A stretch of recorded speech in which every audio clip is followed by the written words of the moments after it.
નમસ્કાર દર્શક મિત્રો, સમાચારની વાત કરવામાં આવે તો કેરળના પલક્કડમાં રાષ્ટ્રીય સ્વયંસેવક સંઘની 3 દિવસીય વાર્ષિક સંકલન બેઠકનું આયોજન કરવામાં આવ્યું. કેરળના પલક્કડમાં રાષ્ટ્રીય સ્વયંસેવક સંઘ RSSની 3 દિવસીય વાર્ષિક સંકલન બેઠક શનિવારે એટલે કે 31 ઓગસ્ટે સવારે 9 વાગ્યે શરૂ થઈ હતી. આ બેઠકમાં RSSના સરસંઘ ચાલક મોહન ભાગવત, સહકાર્યવાહ દત્તાત્રેય હોસબોલે અને તમામ સહકાર્યવાહ હાજર છે.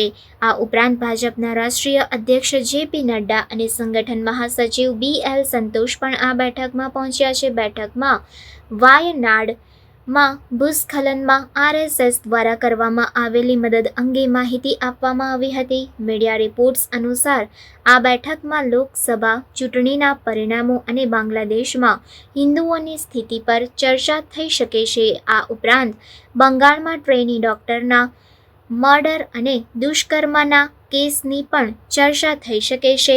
RSSના પ્રચાર પ્રમુખ સુનિલ આંબેકરે જણાવ્યું હતું કે આ બેઠકમાં RSSની 32 સંલગ્ન સંગઠનોના 320 પ્રતિનિધિઓ હાજરી આપી છે. 2 સપ્ટેમ્બર સુધી ચાલનારી આ બેઠકનો ઉદ્દેશ્ય સંલગ્ન સંગઠનો સાથે વધુ સારું સંકલન બનાવવાનો છે. મીડિયા રિપોર્ટ્સ અનુસાર RSSની આ સમન્વય બેઠકમાં RSSના શતાબ્દી વર્ષ માટે ચાલી રહેલી તૈયારીઓ પર પણ ચર્ચા કરવામાં આવશે. RSSની સ્થાપના 1925માં થઈ હતી. RSS સપ્ટેમ્બર 2025થી સપ્ટેમ્બર 2026 સુધી તેની 100મી વર્ષગાંઠ પર અનેક કાર્યક્રમોનું આયોજન કરવાની તૈયારી કરી રહ્યું છે.